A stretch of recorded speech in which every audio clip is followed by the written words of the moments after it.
Apa jadinya jika seorang Kapten Kopassus yang terkenal tegas justru dipermalukan oleh seorang polisi yang seharusnya melindunginya? Ketika motor kesayangannya dicuri, ia pergi melapor ke kantor polisi, namun polisi itu malah meminta uang untuk memproses laporannya. Saksikan bagaimana seorang Kapten Kopassus menantang seorang polisi yang menyalahgunakan wewenangnya. Bagaimanakah akhir dari cerita ini? Mari kita simak ceritanya. Hari itu tampak seperti hari-hari biasa lainnya bagi pria bernama Budi. Namun bagi Budi hari itu adalah hari yang penuh ketidakberuntungan. Pagi yang cerah berubah kelam saat ia keluar dari rumah dan mendapati sepeda motor kesayangannya yang terparkir di halaman rumah sudah lenyap tanpa jejak. Cemas, gelisah, dan bingung, Budi segera bergegas menuju kantor polisi terdekat untuk melaporkan kehilangan motor tersebut. Saat tiba di kantor polisi, Budi sedikit merasa lega karena ia berharap bisa mendapatkan bantuan. Ia yakin bahwa dengan melapor ke polisi, masalahnya bisa diselesaikan dengan cepat. Namun, ia tidak menyangka akan menghadapi sebuah kenyataan yang jauh berbeda dari harapannya. Budi memasuki ruang pelayanan dengan langkah cepat, berharap bahwa petugas akan membantu.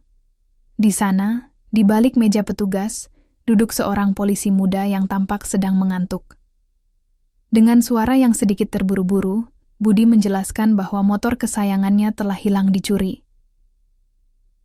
"Saya ingin melapor, Pak. Motor saya hilang. Itu motor satu-satunya yang saya punya," kata Budi sambil menunjukkan gambar motor dari ponselnya. Polisi muda itu menatapnya sejenak, lalu menyarankan, "Silakan isi form ini, lalu kami akan melakukan pengecekan lebih lanjut." Budi merasa sedikit tenang. Ia mengisi formulir dengan penuh berharap prosesnya akan berjalan lancar. Namun, tak lama setelah itu, petugas tersebut mengangkat kepalanya dan memandang Budi dengan tatapan yang lebih serius. "Pak, untuk bisa memproses kasus ini, ada biaya administrasi yang harus dibayar," ujar polisi itu tanpa basa-basi sambil menyodorkan sebuah amplop kosong di atas meja. "Ini adalah prosedur yang harus dilalui agar kasus Bapak bisa diproses lebih lanjut." Budi tertegun sejenak. "Apa maksud Anda? Proses laporan saya harus ada biaya?" ujarnya, berusaha menahan emosinya. Polisi itu mengangguk pelan. "Betul, kasus seperti ini memerlukan biaya administrasi, dan jika Bapak ingin prosesnya berjalan cepat, saya sarankan untuk segera menyelesaikan pembayaran." Budi merasa ada yang tidak beres. "Jadi kalau saya tidak bayar, laporan saya tidak akan diproses?" tanyanya dengan penuh tanya. Petugas itu menatapnya tajam. "Betul, Pak. Itu prosedur yang harus dilalui." Budi merasa marah. Ia tidak percaya apa yang baru saja didengarnya. Bagaimana mungkin seorang polisi yang seharusnya melayani rakyat dan menegakkan hukum malah meminta uang untuk memproses laporan? Ia merasa terhina dan merasa dipermainkan. Tapi di satu sisi, Budi tahu ini bukan masalah yang bisa diselesaikan dengan emosi semata. Ia berusaha tetap tenang, meskipun hatinya mendidih. "Saya tidak bisa begitu saja memberi uang hanya untuk melaporkan kehilangan. Saya di sini sebagai warga negara yang berhak mendapatkan pelayanan yang adil," kata Budi dengan suara yang semakin tegas. Polisi itu hanya tersenyum tipis, seolah merasa tidak ada yang salah dengan tindakannya. "Ini sudah prosedur, Pak. Kalau Bapak tidak setuju, saya tidak bisa melanjutkan proses laporan Bapak." Budi merasa terpojok, namun ia tetap berusaha untuk menjaga kewarasan pikirannya. Ia tahu, ini adalah masalah prinsip. Bagaimana mungkin sebuah sistem hukum yang seharusnya memberikan perlindungan kepada masyarakat malah menjadi mesin untuk mendapatkan uang? Budi menyadari, situasi yang dihadapinya bukanlah perkara sepele. Ini bukan hanya soal motor yang hilang, tetapi juga soal integritas, keadilan, dan harga diri. Namun, ia tidak ingin terjebak dalam permainan kotor ini. Dengan hati yang bergejolak, Budi memutuskan untuk tetap sabar dan berpikir jernih. Namun, ia juga tahu bahwa ia harus mengambil langkah yang lebih tegas. Akhirnya, Budi berdiri dan menatap polisi itu dengan tatapan yang penuh tekad. "Kalau begitu, saya rasa Anda perlu mengetahui siapa saya sebenarnya." kata Budi dengan suara yang tegas, namun tetap penuh kendali. Polisi itu hanya memandang Budi dengan tatapan kosong, tak menyangka bahwa pria di depannya bisa saja memiliki sebuah rahasia besar. Budi dengan tenang mengeluarkan dompetnya, dan dari dalam dompet itu, ia mengeluarkan sebuah kartu identitas yang mengidentifikasi dirinya sebagai seorang Kapten Kopassus. Ia meletakkan kartu identitas itu di atas meja dengan gerakan yang tenang, tetapi penuh makna. Polisi muda itu melirik kartu identitas yang tergeletak di atas meja. Untuk sesaat, ia tidak bisa berkata apa-apa. Ia menatap kembali Budi dengan wajah yang berubah pucat. "Kak Kapten," ujarnya terbata-bata, merasa seluruh tubuhnya seakan membeku.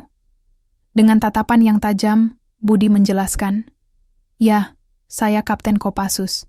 Saya tahu betul hak-hak saya, dan saya tahu persis bagaimana Anda harus bertindak.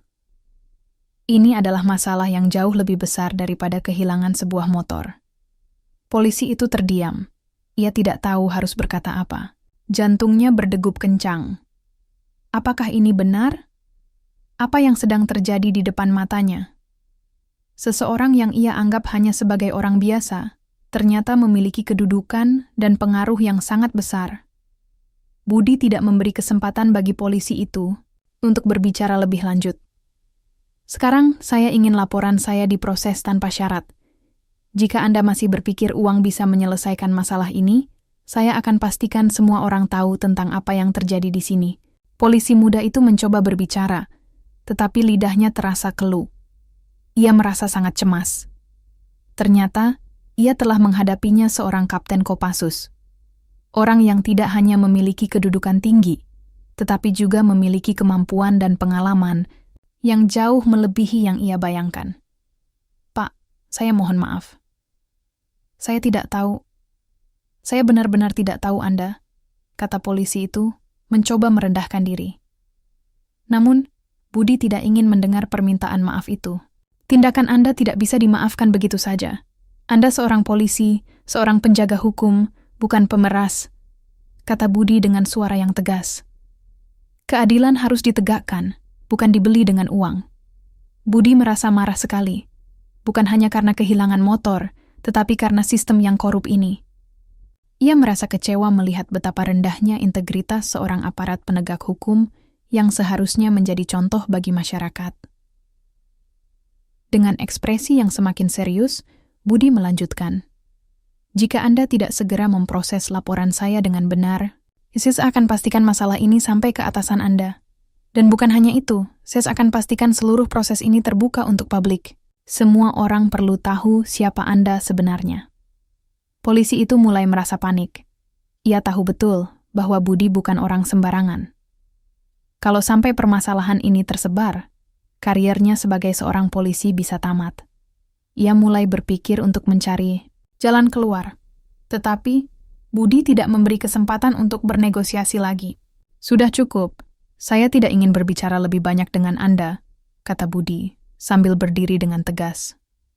"Saya akan melaporkan Anda kepada pihak berwenang, dan saya pastikan Anda tidak akan lagi memakai seragam ini." Budi berpaling dan melangkah. Pergi dengan kepala tegak, sementara polisi itu hanya bisa diam, merenungi tindakannya yang salah. Budi berjalan keluar dari kantor polisi dengan langkah tegap. Di luar, udara terasa semakin panas, tetapi dalam hatinya, api kemarahan justru semakin membara. Ia tidak bisa menerima perlakuan yang baru saja ia alami. Tidak hanya dirinya yang terhina, tetapi seluruh sistem hukum yang seharusnya menjadi pelindung rakyat telah tercemar dengan perilaku yang tidak bertanggung jawab. Polisi yang seharusnya mengayomi masyarakat malah meminta uang untuk menjalankan tugasnya. Ini bukan hanya soal motor yang hilang. Ini adalah tentang keadilan dan integritas yang harus dipertahankan. Budi sudah memutuskan. Ia tidak akan membiarkan kejadian ini berlalu begitu saja. Ia tahu bahwa jika ia tidak bertindak, tidak hanya dirinya yang akan terus disalahpahami, tetapi juga akan membuka jalan bagi praktik-praktik korupsi lainnya yang semakin merajalela. Ia harus mengambil langkah berani. Tidak ada lagi jalan mundur. Dengan hati yang penuh tekad, Budi menghubungi beberapa rekannya yang bekerja di tingkat yang lebih tinggi. Ia tahu bahwa ini bukan sekadar masalah pribadi. Ini adalah masalah sistemik yang harus diselesaikan agar kedepannya tidak ada lagi warga negara yang diperlakukan dengan tidak adil oleh aparat yang seharusnya melayani mereka.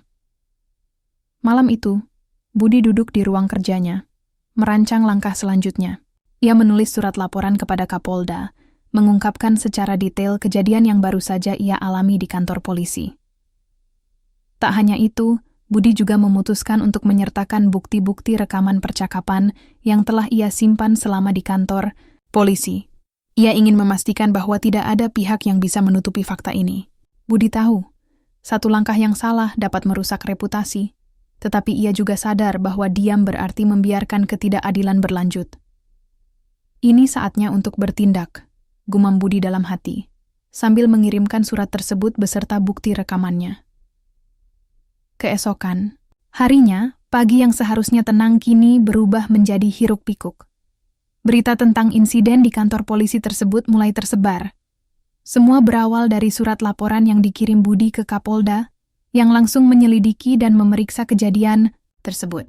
Proses investigasi mulai berjalan, dan Budi merasa sedikit lega karena langkahnya mulai membuahkan hasil. Namun, di sisi lain, polisi yang terlibat dalam masalah ini merasa semakin terpojok. Ia tahu bahwa masalah ini tidak akan bisa ditutup begitu saja. Seluruh atasan dan kolega di kepolisian kini mulai mengetahui masalah yang telah ia buat. Dalam hatinya, ia merasa cemas dan takut akan masa depannya. Bagaimana tidak? Seorang Kapten Kopassus yang terlibat langsung dalam kasus ini, seseorang yang dikenal memiliki kemampuan, pengaruh, dan relasi yang luas. Jika Budi memutuskan untuk melawan, maka karier polisi tersebut bisa berakhir begitu saja. Ketika polisi tersebut mendengar kabar bahwa Budi akan datang lagi ke kantor polisi untuk menuntut keadilan, ia tidak bisa menahan ketakutannya. Apa yang harus saya lakukan? Semua sudah terlambat. Jika Budi melanjutkan ini, saya pasti akan dihukum. Pikir polisi itu dengan cemas. Di saat-saat seperti ini, polisi tersebut tidak tahu lagi harus berbuat apa. Ia mulai merasakan penyesalan yang dalam atas perbuatannya. Namun, penyesalan itu sudah terlambat. Ia menyadari bahwa tindakan sepertinya tidak hanya merugikan dirinya sendiri, tetapi juga mencoreng nama baik institusi kepolisian yang seharusnya dihormati. Beberapa hari setelah surat laporan yang Budi kirimkan, kabar mengenai penyelidikan terhadap polisi tersebut mulai mencuat ke publik. Budi merasa lega, meskipun ia tahu ini baru permulaan. Ia berharap agar kejadian seperti ini tidak terulang lagi, dan agar masyarakat semakin sadar akan pentingnya keadilan tanpa memandang status atau jabatan. Namun, pada saat yang sama, polisi yang terlibat dalam kasus ini merasakan tekanan yang semakin besar.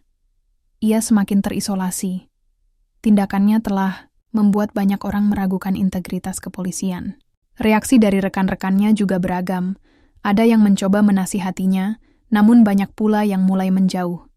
Apalagi setelah pemberitaan mengenai insiden tersebut, situasi semakin memanas. Pihak-pihak berwenang akhirnya mulai memberikan perhatian serius terhadap pelanggaran yang telah terjadi. Budi tidak berhenti begitu saja. Ia mengikuti setiap perkembangan dengan cermat, memastikan bahwa kasus ini tetap berjalan di jalur yang benar. Ia terus memberikan dukungan kepada pihak-pihak yang berkompeten untuk memastikan keadilan ditegakkan. Ia tahu, ini bukan sekadar tentang dirinya, tetapi tentang kepercayaan masyarakat terhadap sistem hukum yang seharusnya dapat dipercaya. Di sisi lain, polisi itu akhirnya dipanggil untuk dimintai keterangan oleh atasannya. Proses pemeriksaan berlangsung tegang. Ia tidak bisa lagi berbohong atau menghindar. Bukti-bukti rekaman yang Budi miliki sudah terlalu kuat untuk disangkal. Beberapa saksi juga memberikan keterangan yang membenarkan pernyataan Budi. Dalam proses pemeriksaan tersebut, polisi itu akhirnya mengakui perbuatannya dan mengungkapkan kesalahannya. Maafkan saya, Pak. Saya telah melanggar kode etik, dan saya menyesal atas apa yang telah saya lakukan, kata polisi itu dengan penuh penyesalan saat ia ditanyai di hadapan atasan dan beberapa petinggi kepolisian. Namun, penyesalan tersebut datang terlambat. Tidak ada ruang lagi bagi polisi itu untuk bertahan. Pihak kepolisian memutuskan untuk memberhentikannya dari jabatannya. Keputusan itu diterima dengan berat hati, tetapi tidak ada lagi yang bisa dilakukan untuk mengubah keputusan tersebut. Proses pemecatannya berjalan cepat, dan kabar tentang pemecatannya segera menyebar ke seluruh unit kepolisian. Reputasi yang telah dibangunnya selama bertahun-tahun hancur seketika. Sementara itu Budi merasa sedikit lega. Motor yang hilang akhirnya ditemukan, dan laporan yang ia ajukan akhirnya diproses tanpa ada permintaan uang sama sekali. Namun, lebih dari itu, Budi merasa bahwa perjuangannya membawa dampak positif bagi masyarakat. Ia tahu bahwa tindakannya tidak hanya mempengaruhi hidupnya, tetapi juga dapat mempengaruhi masa depan banyak orang yang mungkin terjebak dalam sistem yang tidak adil. Kisah ini menjadi pelajaran besar bagi banyak orang, bahwa keadilan tidak boleh dipermainkan, dan bahwa setiap individu berhak mendapatkan perlakuan yang setara tanpa memandang status atau kedudukan. Tindakan Budi, meskipun berisiko, telah membuka mata banyak orang tentang pentingnya menegakkan hukum dengan adil dan transparan.